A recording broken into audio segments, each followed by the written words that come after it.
Hello everyone, welcome back to another episode of r/Entitled People. In today's episode, entitled ex-husband gets what he deserves. Update: entitled ex-husband gets what he deserves. Entitled ex-husband gets hit harder. Before we get started, make sure to subscribe so you will never miss a video. So let's get started. Entitled ex-husband gets what he deserves. After dealing with my husband, 29M, cheating on me and loudly disrespecting me for 2 years, I, 23F, finally left him 4 months ago. He assumed no responsibility for the marital bills and I had to sell the house and his truck by myself. When I left him, there was also a $400 phone bill in both of our names. I ended up just paying the overdue bill a few months ago under the stipulation that my ex-husband gives me $200 for his share. He gave me $90, then laughed at me for expecting him to pay me the other $110, stating that he doesn't owe me anything. About a week ago, I went into the store of my current cell phone provider and learned that I am paying twice as much as I should be paying for phone because I am still being charged $40 per month for my ex-husband's phone. There's still $800 plus owed on it. I learned that the remaining balance was not transferred over because he failed to sign the required paperwork. I explained the situation to my ex-husband and he was more than willing to join a conference call with me and customer service to get the remaining balance transferred to his own account. We had spent approximately 20 minutes on the phone before my ex-husband told the customer service woman that he is making payments on his own phone through his own account, that he doesn't have a clue what I'm talking about and that whatever I have called to inquire about it is clearly not even his business. Then he hung up. So today, I spoke with customer service again and learned that I technically own the phone since it is in my name. So I made a police report. I reported the phone as stolen and it is now flagged and shut off. You really get to learn who someone is when you divorce them. This is almost genius level.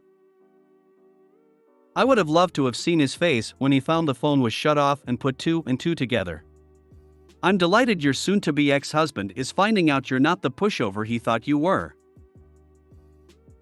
The phone is flagged as well, so I'm certain the store is supposed to take the phone from him when he takes it in to find out why he can't make calls. Excellent move. Maybe this will refresh your ex's memory or at least cost him some money for a change. I'm curious how this guy still survives as an adult. Almost 30, doesn't seem to pay his bills, no longer has a house to live in or a truck, which I assume was needed for work. How is this guy still eating food and not being destroyed by the outside elements without a roof over his head? I'm not sure about your laws, but it's worth investigating. Here, NZ, both asset and debt are shared and considered for settling finances, etc., so if you sell the house, you get to subtract his share of debt accrued. Don't transfer his share until your bills and debts are considered. Update: entitled ex-husband gets what he deserves. I just had the most satisfying experience as the owner of my ex-husband's phone. After recently learning that I am the owner of my ex-husband's phone, I shut it off and reported it as stolen. My ex-husband just called me from an unknown number inside of the cell phone service store, stating that he understands what I was talking about and he said he would be willing to pay me back $40 for the last month if I would turn the phone back on. I told him that I was glad we were on the same page. I explained that I could not have the phone turned back on until we joined a 3-way call with customer service to transfer the balance over to his account. I went on to tell him that I needed him to pay me for the last 4 months I had been paying on the phone, plus the $110 I didn't receive from him for the joint phone bill.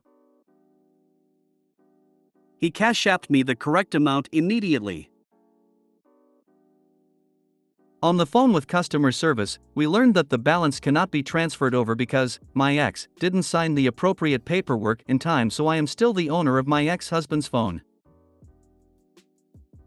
So, with the T-Mobile customer service guy as my witness on a line that I confirmed was being recorded, I told my ex-husband that he is only allowed to use my phone under the stipulation that he pays 3 months in advance, on Friday since he's apparently low on cash now, plus $40 per month on the first of every month until the phone is paid off. You should charge him a handling and processing fee for having to manage his phone payment plan and phone plan. I was pregnant with my daughter when I kicked my worthless ex-husband out. I continued to pay for his car insurance for several months. I finally told him that he was going to have to make his own account with the insurance company because I was not going to continue paying for him. I told him what day it was going to end, and I even had the insurance guy called him to set up his own account. Spoiler alert, he never answered, nor returned the call. Well, fast forward, literally within weeks after his insurance ending, he got into an accident. Idiot. And then, did he come back and blame you for canceling the insurance exactly like you had warned him you would? Hope it works out. Don't forget how to shut his phone off, though. You'll probably need it. You can bet that if I don't receive $120 on Friday to cover 3 months' worth of phone use, I will shut that cell phone right back off. Just turn it off and be done with it. Why can't he get his own phone? In my state, no verbal agreement is enforceable. Doesn't matter if it is recorded. He's going to give you the money till he doesn't, and you are back where you started. The act of me stating on a recorded line that he is only to use my phone under the stipulation that I am being paid for it will help me in case I have to pursue charges for non-payment if I don't receive money from him for the phone. I have the power to turn it right back off. It appears the phone was purchased on a payment plan, $40 a month for 2 years or something similar. Just turning off the phone or him getting his own phone or line will not stop her from having to pay for the phone. She is trying to get the money from him to make the phone purchase payment. Glad for you, but you know that's not legally binding, right? She will turn the phone off again if he doesn't pay. He knows she will too. Essentially, he's buying the phone from her on the never-never, and verbal contracts are legally binding. Not necessarily easily legally enforceable, but OP has all the power here. If he tries again to steal the phone without paying for it, she can cut it off again. This post makes me smile and my heart happy. It supports my theory about karma. Thank you. Entitled ex-husband gets hit harder. After previously leaving me with his $800 iPhone balance and refusing to pick it up, I shut my ex-husband's phone off, since I am technically the owner of it. I was very kind in turning it back on for him after he paid me the money he owed me from similar situations. However, the agreement was that he pay me $120 on Friday, because that was the day he said he got paid, in order to keep using the phone that belongs to me. The Friday that he was supposed to pay me, I sent him a text reminder. To which he responded, yep.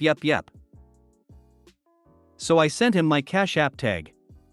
Approximately 30 minutes later, I offered to provide him with an additional 10 minutes to send the money over before I had to shut the phone off again. So he sent the money over an hour later. Give or take a few minutes. But by that time, I had already shut the phone off. Once he realized it had been shut off, he created a 3-way call with me, him, and a representative from the cellular company. He stated that if the representative could not transfer the remaining balance minus $120 over to his account during that phone call, he was canceling his service, giving up the phone number, and giving me the phone back so I could sell it and recoup some, if not all, of the money owed on it. So in the end, the balance could not be transferred over, and my ex-husband said he was giving me the phone back when he picked our son up from me later that day. But approximately 30 minutes before I expected him to pick our son up, he called me from a new number and told me that he no longer had the phone and that he had to obtain a government phone from his mother. He was not willing to tell me any more information, just that he no longer had the iPhone that I'm still stuck making payments on. He even had the audacity to mistakenly call me his girlfriend's name during his "you know what, it's gone, you can either accept that or not" rant. The police won't even make a police report because nothing is finalized with the divorce, but despite that, I have my ex-husband convinced that he's facing theft charges, and given his history of drug abuse and law run-ins, he just wants me to drop the charges, so I milked an additional $50 out of him to put towards the remaining $600 something that's owed on the phone. I suppose this will only work as long as he remains stupid. But I'm still pretty PO'd about the ordeal, so I've been taking Sharpies with me to bars and gas stations, and I've been scribbling his new government phone from his mom's number in the men's stalls with a note in curly, feminine writing, "Call me for a good time." Can't the cell company trace the phone since it is an iPhone and it is in your name? Explain the situation? I'll have to call and inquire. This is something I hadn't thought about. Since your divorce is not over yet, add this to your settlement that he must pay this separately, just like any other debt in your case.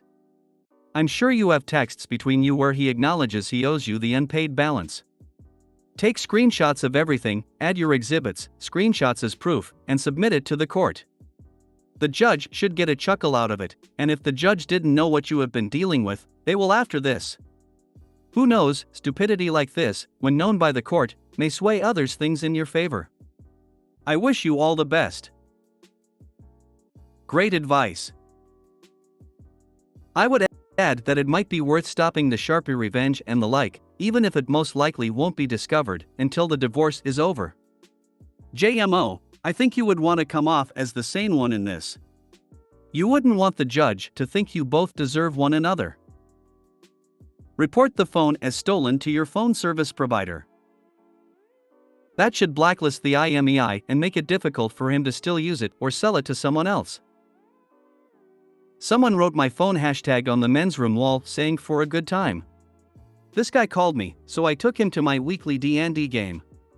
He had a good time. How many other calls did you get? Any obnoxious ones? I just ask for the sake of my ex-husband, LOL. If you made it to the end of the video, thanks for watching. Don't forget to like, subscribe and share, and we will see you in the next video.